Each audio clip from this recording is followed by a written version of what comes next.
just because a buyer requests something for a repair does not mean the seller needs to pay for it.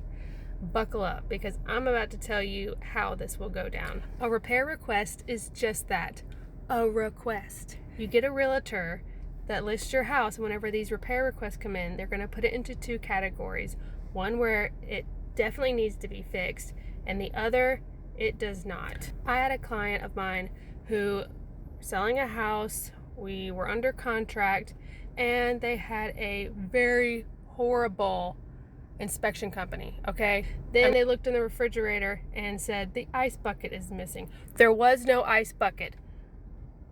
Then they put a whole bunch of crap on there that just did not make sense, okay? Then, come to find out, the radon levels came up high and the levels were way off. So having a realtor to know what the radon test should look like, that is crucial. So I noticed that there was something off with this radon test. So I called Greenville Radon Specialist and had them come in and redo the test. And what do you know? It came back normal. Way under, it was like 1.6. So the 4 is the limit. And the other test was coming back like 8.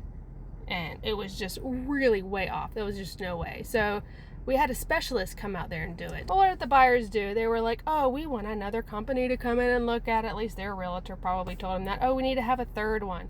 Well, what did they do? They called the company that I had come out and redo the test to go redo it. And they were like, no, we did the test.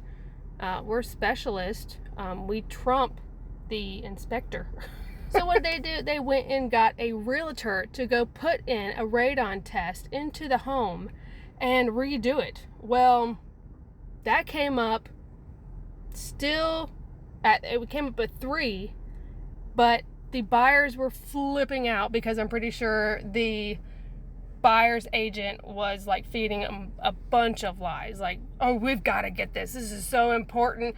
It's coming up this in some spots. Well, the average is what you look at. Just because it went up to 4 at one point and then dropped back down, that doesn't mean you need a mitigation system. So they submitted in for the request that they wanted to have a mitigation put in. That's thousands of dollars. That there's nothing that even suggests that it needs it. We've had 2 tests come up out of 3 saying that it was normal, it was fine. So I told my client, you don't need to repair that. You don't need to fix that. There's nothing that suggests that you need to fix it. So what did the buyer's agent do? Well, she's like, we're canceling. We're gonna cancel it out. And where do I need to bring the check to? I'm like, it's on the contract where you need to bring the termination check to. My sellers was not gonna do it because these buyers were asking for way too much stuff. So my seller was like, let them terminate. So I told him, I'm like, yeah, go ahead and terminate. We'll put it back up on the market. That's fine. And I was like, okay, we're gonna be done with it. My seller's happy. The buyers went out. That's fine. What do I get later but a text? I wish we could work this out.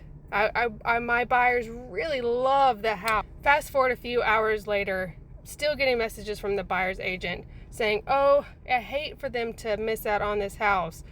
They really love the house. They really want it. We just need a mitigation system. And I flat out told her, nope.